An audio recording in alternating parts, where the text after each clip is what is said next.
Had to check my watch just to make sure when I say good morning, I wasn't making a mistake. So good morning. How is everybody? Doing well? Good.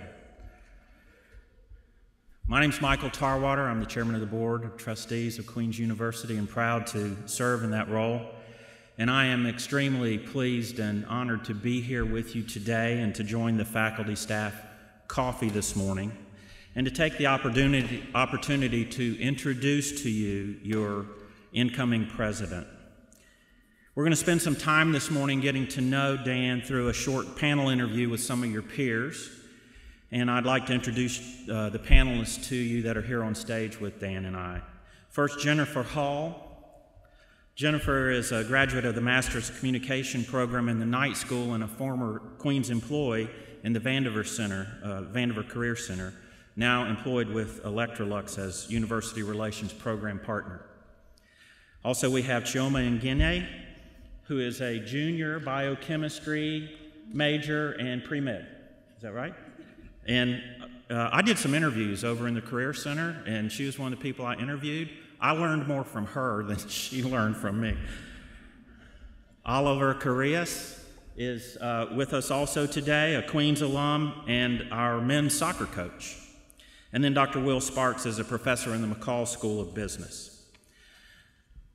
First, I want to give you a few words about your next president, Daniel G. Lugo. About a year ago, Dan and his family came to Charlotte for the very first time. They were celebrating their son Michael's 13th birthday at the time. As it turns out, Michael is a huge Cam Newton fan. And so the family decided to bring him to a Panthers game here in Charlotte. Little did they know that Dan's professional career would bring him back here to be appointed this morning as the university's next president. Michael, I've got a little something for you to say thank you for introducing your dad to our great community.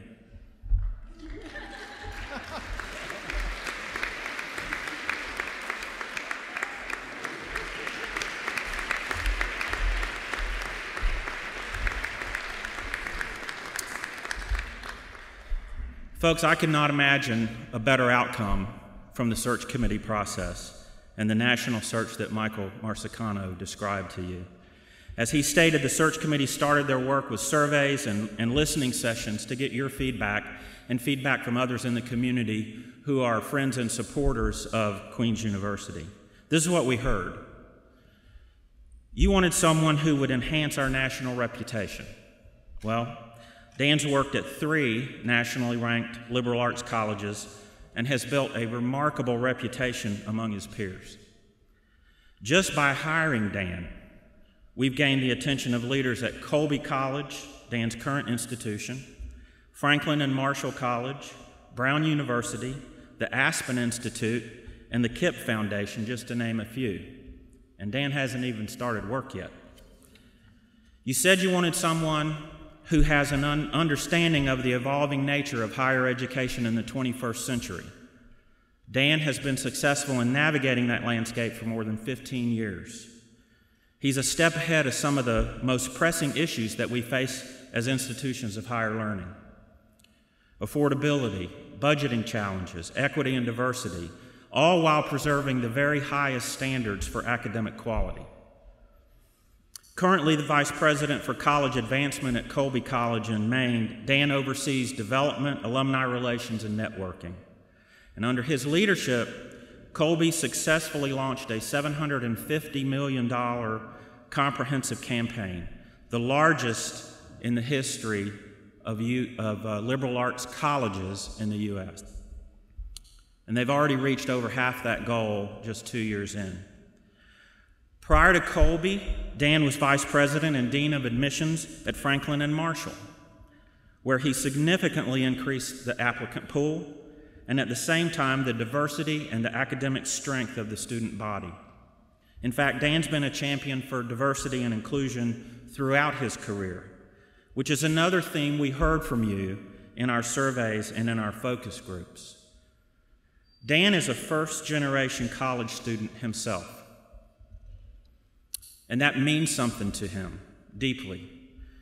Dan co-authored a task force report that became the foundation of the college's Diversity, Equity, and Inclusion Plan. And as a result of his work in admissions at Franklin and Marshall, the college was recognized as one of the most economically diverse top colleges by the New York Times College Access Index.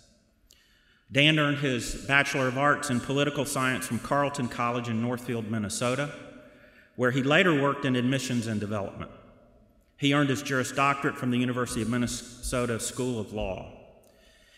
In our surveys, many of you commented on the value of having a president with experience outside of higher education.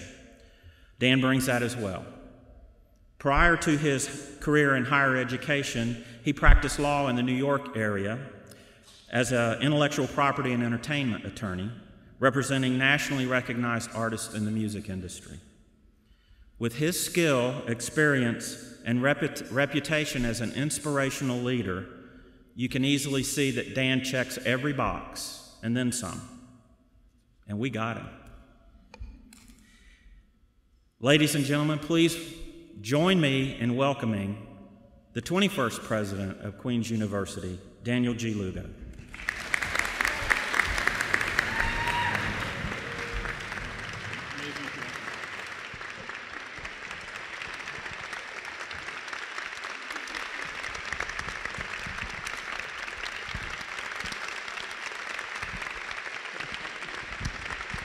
Thank you. Thank you so much. I'm a bit overwhelmed, and I'm going to apologize to the tech folks. I'm going to ruin this microphone sweating all over it, by the way. I am so sorry. This is such an incredible moment, and thank you for taking time out of your day to be here. It's an exciting moment for me and my family, and definitely an exciting moment in the life cycle of this amazing institution. I want to add my thanks to the Michaels, and first to Michael Tarwater, who I am so looking forward to working with as chair of the board. It's been a pleasure working with you already, and I'm looking forward to all the stuff that we'll do together. To the chair of the search committee and former board chair, Michael Marsicano, thank you. Thank you for your patience with me and for assembling a great team and getting a great outcome. And finally, and most importantly, thank you to Dr. Pamela Davies for all that you did to build this incredible institution over such a remarkable tenure.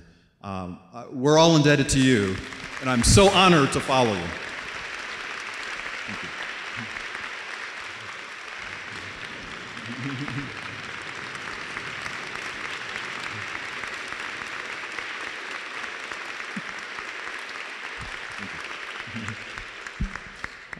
So this is going to be a panel, and I'm going to sit down in a second, but I can't imagine, a better opportunity for me and a better place for me to be. As Michael highlighted, I love working at places where there's an opportunity to just raise the national recognition for all of the incredible things that you're doing.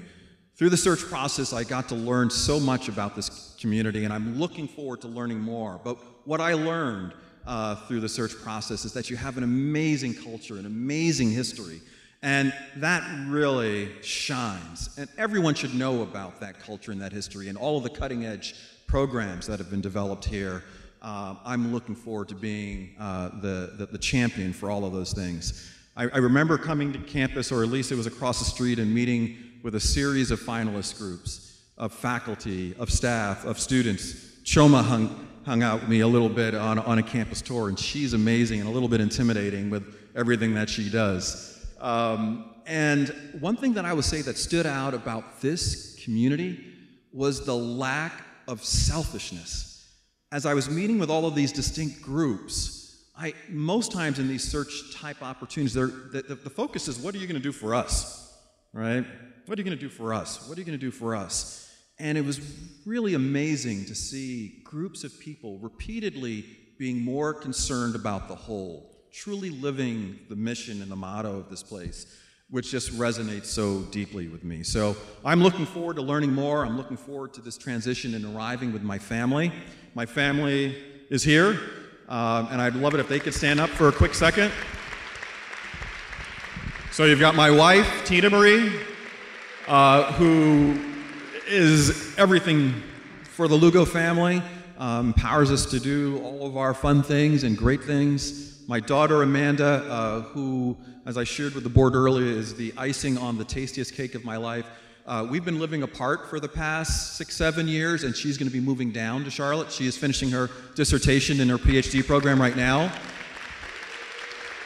And my son, Michael, the rising high school student, who I'm sure you'll see with me at lots of Royals games and events. So thank you so much. It's great to be here. I'm going to grab a seat and join the panel. Thank you. Well, good morning. Good morning on behalf of Queen's students, faculty, staff, alumni, trustees, our entire community. Welcome to Queens. We're delighted to have you, and we'd like to start off just asking a few questions to get to know you a little bit better. So maybe to start off with, if you could tell us a little bit about your background, where you're from, and the kind of experiences you had that influenced you to the leader you are today. Thank you, Dr. Sparks. Thank you for your kind welcome and the great question. So I was actually born in the U.S. Virgin Islands, St. Croix, and we bounced around a bit between my birth and my being 7 years old. But I grew up on the South Shore of Long Island in a small town named Amityville, Long Island, about an hour outside of New York City. And Amityville was a great place for me to have my childhood. It afforded me the opportunity to participate in a wide range of activities, to get a decent education. And one of the things that I like best about my childhood, and Amityville in particular, is just how diverse the community is. It is just a confluence of people from lots of different backgrounds and lots of different cultures and ethnicities. And that became really important to me from Amityville for the rest of my life. I just love encountering difference and valuing the difference in people, their viewpoints, their backgrounds, and their stories. I'd say another thing that kind of came out of Amityville, it's a hard-working place. You are either, working in a trade, typically in the area of Long Island, or you're catching, the 625 on the Long Island Railroad to go into the city, and then catching the 725 to come home. So I think part of that experience infused kind of my work ethic and how, I approach my life and my work. Thanks. Welcome to Queens and welcome to your new family. Could you tell us a little bit about what was your first job? Thank you, Oliver. And if you want to know about national prominence, our soccer coach has got all of that from being a student athlete as well as an amazing coach. Jobs. My first jobs started when I was really, really young. It was shoveling snow. I grew up in a place where snow, you don't wait till it warms up at the end of the day. You actually got to move it. And I'm tired of that, by the way, so I'm glad not to have to do that anymore.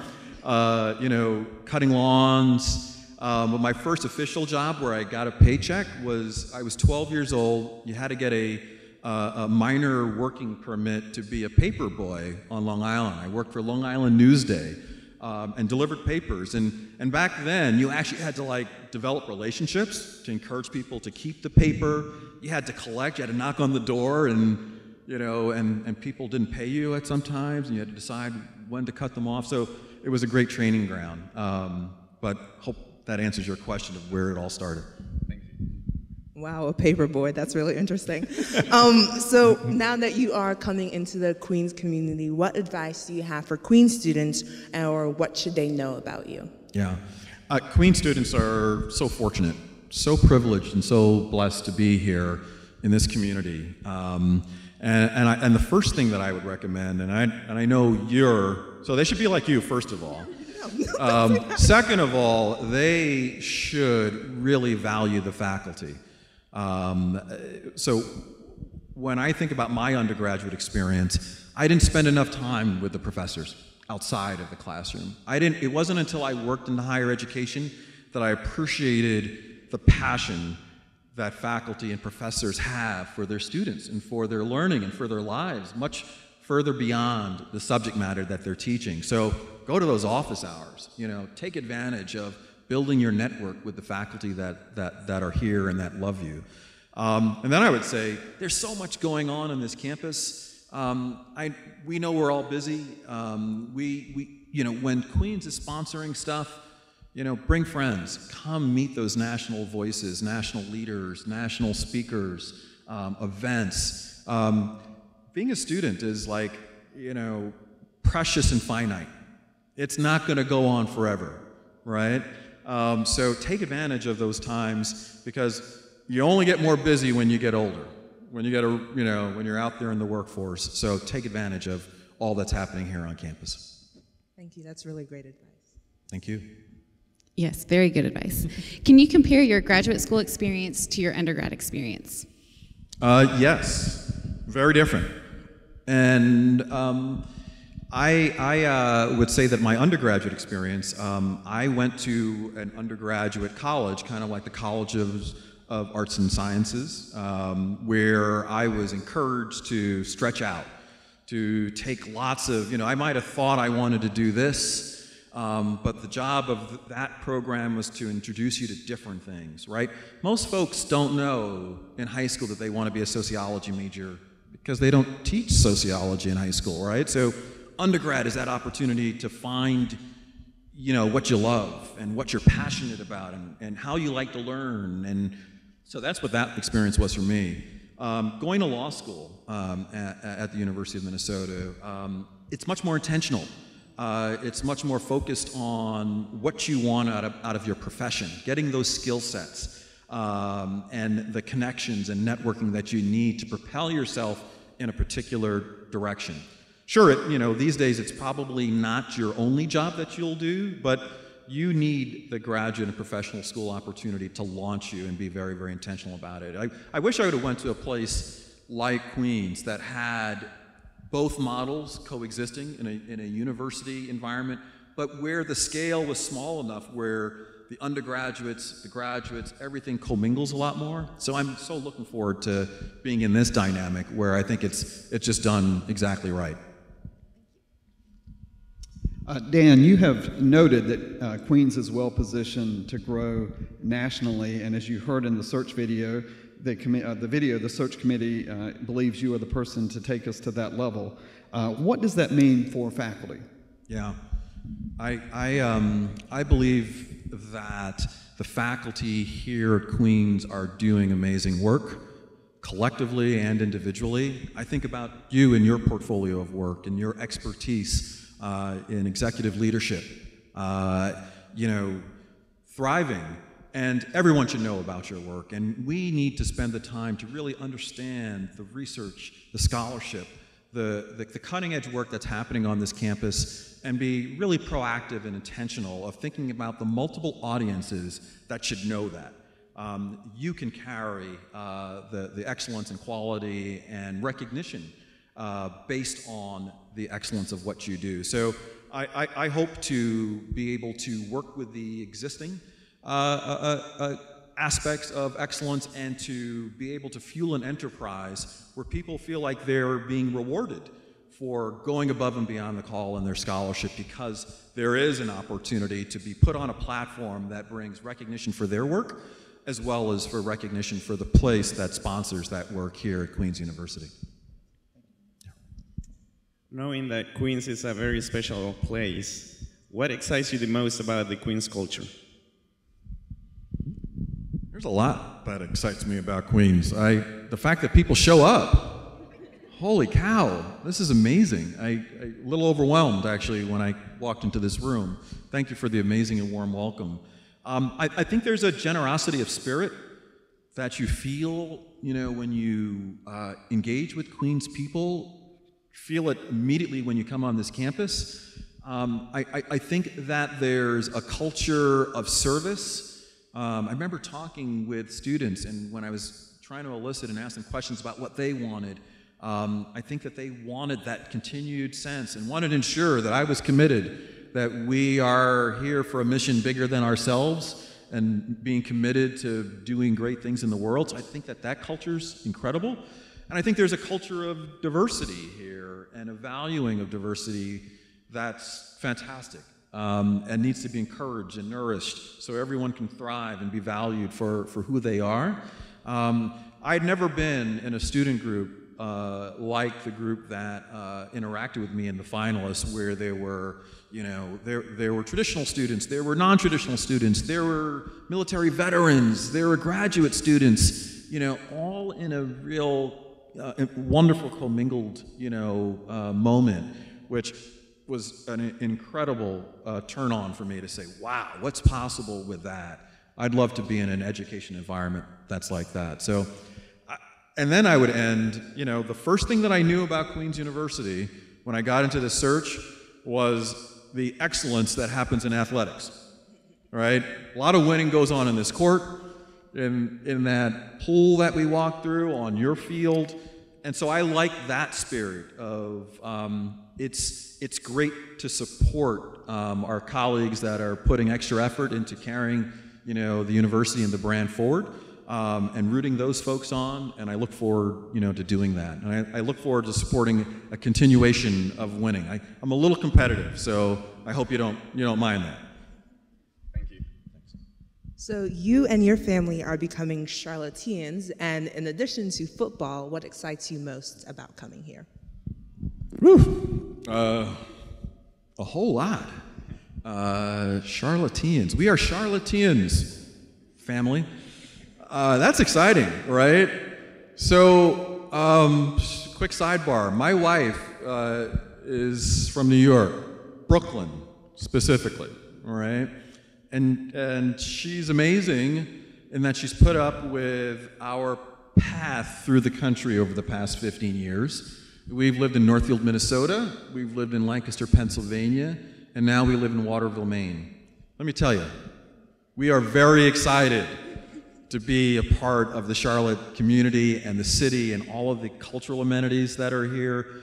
We're so excited. We're checking the Fillmore. We're looking at, which concerts are coming in. We were talking about the JT concert that you're looking forward to, right? We're looking at the different plays that are coming through, the Mint Museum. There's just so much a diversity of opportunity here that I hope we don't go broke. I'll be quite honest with you, because we've been starved for this type of stuff. So it's going to be a rough first year economically, I think, but we'll figure it out. And then we're going to go to a lot of sports games. We're going to you and I, Choma, right? I won't be there with you. Sorry. Oh, okay. I'm more of an arts person myself. My apologies. Understood. I'll join you. How does your experience as a lawyer influence your career in higher education? Lawyers are fantastic people. Right, Caroline? Here we go. And I would say that even though I haven't practiced law for the last 15 years, I carry that training, that way of thinking with me every day. I don't think there's anything that trains you to be as well-equipped to analyze quickly interesting problem sets, there's a certain thing about the human experience. We are not always, upright citizens and doing the right thing. So lawyers are, I think, very much realists. We realize that the human condition has variance in how we follow through with what we say we're supposed to do. And I think that way of looking at things is helpful to me as I think of institutional challenges and opportunities and how to manage things. I wouldn't change a thing. Even though I don't practice law now, it was a great professional choice. It was a great skill set for me to develop, and I continue to use and benefit from everything that I've developed as an attorney. Thank you. Change it up a little bit and have some fun with the lightning round. Just some quick questions, and I'll start. What is the last television series you binged watched? Sorry. This winter break. So we're Netflix folks, right? We like to control our viewing, and so we watched this show on Netflix over the winter break. We were snowed in a couple days there, and it was called Norseman. Anyone see that? It's a spoof on the History Channel's Vikings show. It's absolutely hilarious. Norwegian cast. I think they did it both in English and Norwegian, and it's just a complete farce and a lot of fun. Not serious stuff. If you want something to not be serious about, check out Norseman. Do you speak any foreign languages? I wish.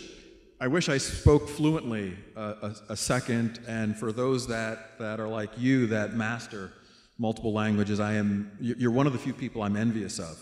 But I would say that I have a background in Spanish, and if I had the pleasure of going to Guatemala or any other a Spanish-speaking country, I think I could be viable. I can get around, I could understand the signage, I could order some food. But I sure wish that I would spend some more time to get conversational and fluent.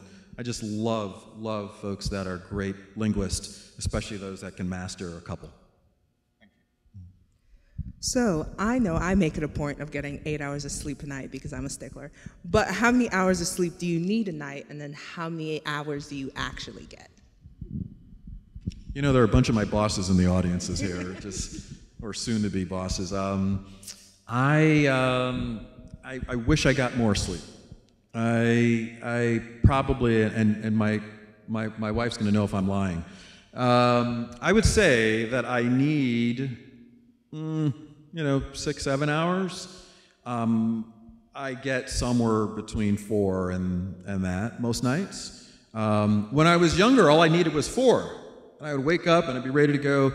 Now it's a real painful next day when I only get that. But I'm working on it. We'll get better. I'll be your coach. All right, thank you. Have you ever ridden an electric scooter? I don't think you want me to. She almost said she would help you. So I see the birds outside, right? And I mean the scooters, right? That's what those black scooters are. They call them birds. I haven't done a scooter yet. Maybe one day when there are no cameras, I'll take an adventure. But it looks like a great mode of transportation. Okay. Thank you. First of all, when I first laid eyes on you, you had an orthopedic injury. Yeah. Okay, stay off the birds. Exactly. I've given enough money to the orthopedic surgeons. There you go. I think we have time for one more question. Will, do you have a question? Yes, I was going to ask you one final question about leadership and your leadership style and what you value. Leadership is a critical part of everything that we do here at Queens. It's built into our curriculum. So let's end on a leadership question. Can you tell us what you think are some key and very important qualities of leaders? Michael, he saved the toughest question for last, and he's a national expert in leadership and a guru, so... We have high academic standards. Leadership. I think great leadership, is it can be trained. I don't think that leaders are born. I think they're cultivated and developed. I think great leaders are number one, great listeners. I think they see potential in their team and their teammates. And I think great leaders are the ones that are committed to getting people in the right lane where it's challenging for them, where they can grow, and where they can develop their own leadership portfolio so folks can move forward. I was thinking of, I had a debate with a former employee of mine who we were talking about the difference between so I'll talk about higher education leadership, but the difference between, basketball and hockey, right? In basketball, you get the #1 draft pick, or you get that 5-star recruit. You get a star and put him, on the court, you get instantly better, right? In hockey, because of kind of the transitions, you're not on the ice all the time. There's so much chemistry. There's so much timing. There's all of that kind of stuff and the rules around offsides. And you actually have to be a good team. So you have to have a coach that has leadership on every line. And I think higher education leadership is more like that. It's more of how can we make as many stars and leaders around this campus as possible, because I think that's when a great university or a great institution is really humming along. Thank you.